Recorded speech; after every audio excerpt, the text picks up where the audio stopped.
mahalaga, no? Yung NEP, yung LIP, yung GAA. As far as you can remember, ano ho yung nature ng mga local infra yung hinihingi sa... Yung pong, Magkano ba ang alokasyon ng LIP ninyo? yung pong nature po ng mga local allocations po namin sa LIP, kung hindi po ako ang nag-iisip po noon, may mga resolution po yon, yung mga barangay, halimbawa po, umihiling po ng health center, ng barangay hall, covered courts.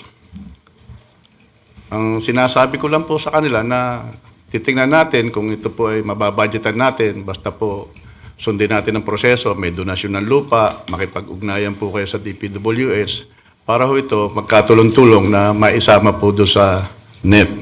Yun lang po ang... Meron bang amount na binibigay sa inyo para inaasahan ninyo magkano mapupondohan sa local infra?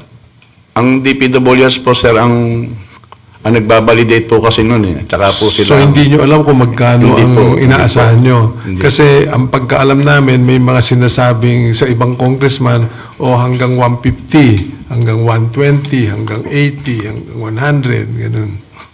Meron pong... Hindi ko po... Kasi nga, hindi ko po... Pagka po na-validate ng DPWH, yung mga project po na sinasabit ng mga kapitan, ng mga mayor, Ano ba ang nature ng mga hinihingi, more or less? For the benefit of the commission, pakibanggit nyo nga ano yung mga munisipyo sakop ng distrito ninyo. ang distrito po namin ay binubuo ng 16 na bayan at 294 pong barangay.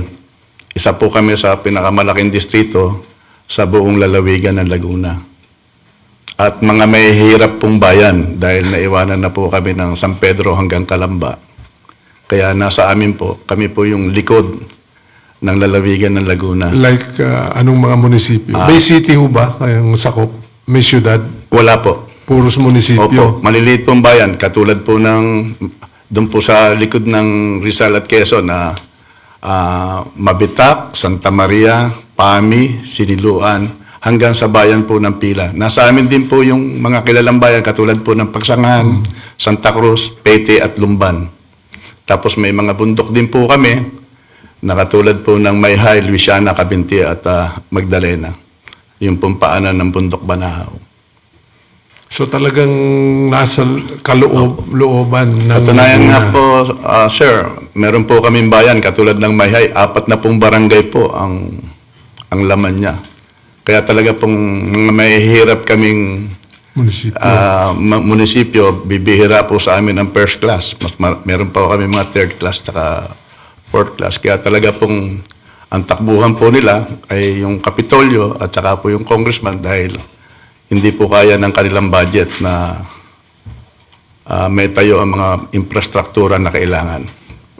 Okay, so magmula sa LIP na sinubmit nyo, inaasahan nyo na lang ang DPWH to come up with the final number and projects. Sila po ang magbabalidate, hindi naman kasi sila po talaga may kakayahang gumawa po nun bilang mga engineer. Eh. So, kaya ho malahalaga yung tanong ko kanina, sino ba yung mga district engineer at sino yung regional director dahil more or less matatansya kung magagaling o matitino o mababait. No? So, magmula doon, do you recall kung magkano ang lumabas sa NEP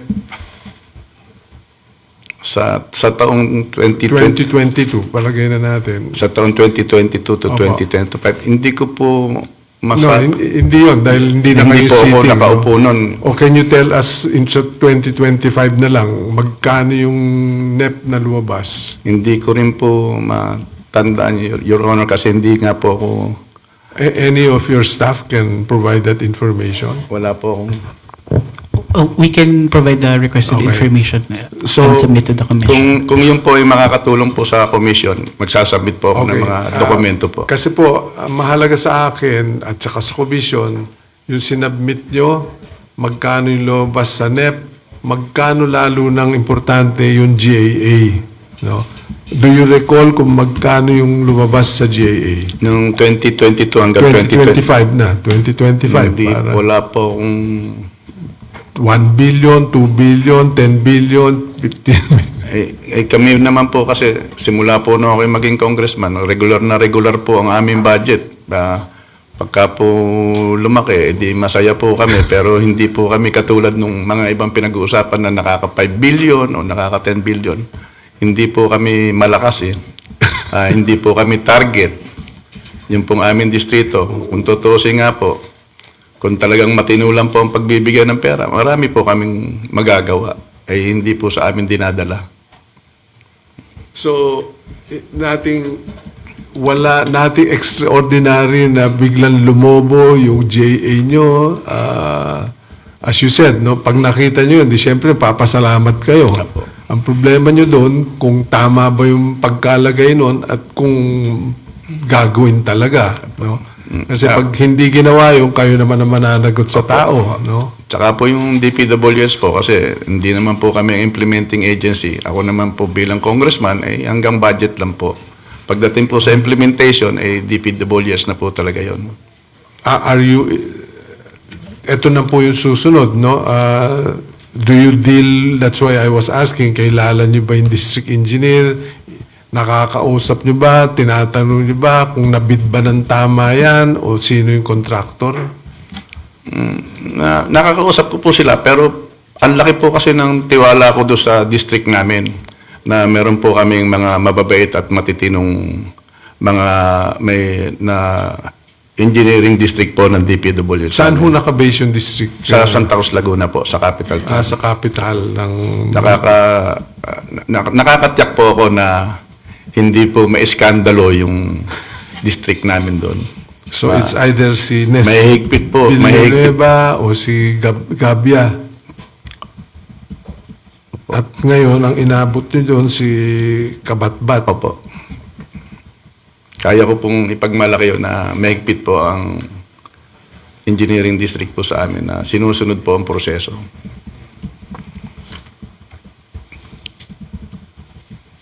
So, maulit ko na ho, meron ba kayong dinedesignate na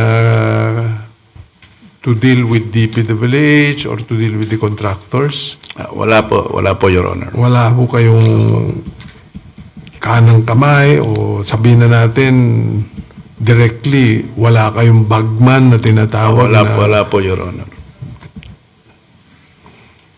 Kasi may allegations of 9 million na advance ang mga Diskaya. Are you aware of this? Narinig niyo ho ba yung testimony sa House as a Blue Ribbon Committee? Narinig ko po yung, nagulat nga po ako doon, pero hindi ko po narinig yung halaga. Kasi lumalabas dun sa mga statements ay certain Alvin Mariano, yung tinanong ko po earlier, no? Na apparently representing you. Your Honor, hindi po ako... Ang sinasabi niyo, contractor din pala ito si Alvin Mariano. Saka hindi po ako nakaupo nun, Your Honor. Wala po akong maipapangakong proyekto. Hindi po ako congressman ng panahon na yan. Nagulat nga po ako kasi una-una, hindi ko po naman talaga personal na kilala o kaibigan yung mag-asawang Diskaya. Mali po yung paratang nila sa akin dahil wala po akong kakayahan na kung may sinasabi silang perang iniabot sa akin para paltan yung pera na yon. Sinubukan niyo na ho bang isiwalat din naman ang pagkakataon sa media na you have no dealings whatsoever with the Diskaya or with a certain Alvin Mariano? Nagkaroon po ako ng statement no sa media na dinideny ko po yun. Okay. Meron bang nagbigay sa'yo ng regalo ng exotic bulldog? Mahilig ho ba kayo sa aso? Mahilig po ako sa aso, pero ang mga aso ko po ay malalaki po. German Shepherd. Kasi may lumalabas na may regalo daw na exotic bulldog. Meron bang ganun? Nabili po ako, Your Honor. Nabili po ako. Walang regalo sa inyo. Nabili po ako, Your Honor. Can you give us kung saan nyo nabili? Ano ba ho yung exotic bulldog na Hindi ko malaki po- pa sa regular bulldog? Unang-una, hindi po ako mahilig sa bulldog. Hindi po ako mahilig sa bulldog dahil po malaway po yun eh. Talaga pong, ang first love ko pong aso ay German Shepherd. Dahil pogi po. So wala ho kayong tinatanggap na regalo Wala po, Your exotic Honor. bulldog? Wala po, Your Honor. Maliwanag po sa statement ninyo yun.